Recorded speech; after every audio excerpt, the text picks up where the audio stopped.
Leading tonight's news, the scandal over the appointment of the Chief Technology Officer continues. First, Clare Curran lost her ministerial jobs. Now the taxpayer will pay out $100,000 to the man who thought he had the role.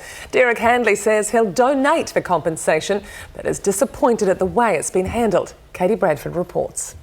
Hi, I'm Derek Handley. A month ago, technology expert Derek Handley landed the role of New Zealand's Chief Technology Officer. But then it was revealed he'd had a secret meeting with then Minister Clare Curran, leading to her eventual resignation. I am, like the rest of you, a human being, and I can no longer endure the relentless pressure. Now, Mr Handley's lost the $400,000 a year job, although he will be paid compensation. That's $100,000 of taxpayers' money. We received some legal advice that we needed to honour the terms of agreement with Mr Handley. This has been appallingly incompetent right from the start. The Prime Minister needs to take the blame. She needs to apologise to New Zealand taxpayers and to Derek Handley.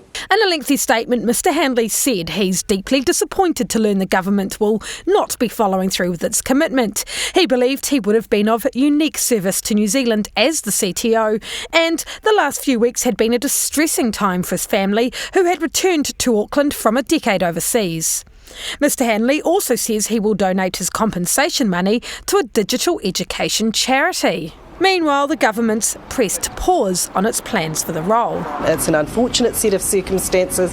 What we're interested in now is moving on and making sure that we can get this role right in the right scope for it, to make sure that we can maximise all the benefits that can be there for New Zealand in terms of the digital economy. Technology experts say there were concerns the job wasn't clearly defined. This role certainly had some potential. I'm not sure that the job description was quite right, but it was at least a start. So, I think we do need to relook at this and then, get rolling with it.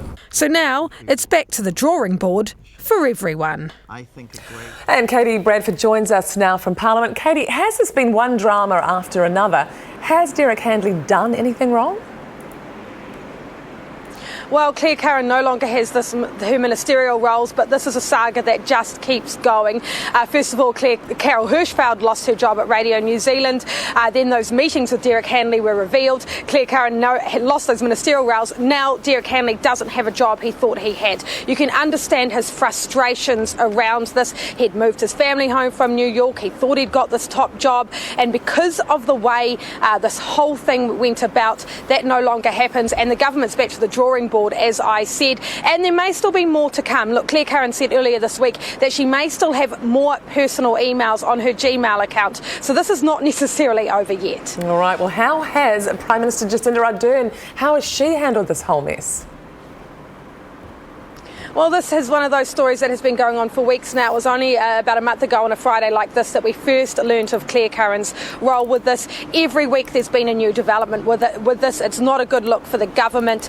This week has also not been good for the government and for the Prime Minister. There's some questions around the stability of the coalition government and that relationship with New Zealand First. And the Prime Minister goes into this weekend having cancelled her media appearances on some big political TV shows, including Q&A. She says that's because of a scheduling error, that's not happening now. But on Sunday she's making a big speech sort of talking about a year in government, where to from here, but the focus will be on how she's going to manage those coalition negotiations and arrangements with New Zealand First and the Greens in the next couple of years. Katie Bradford, Parliament, thank you.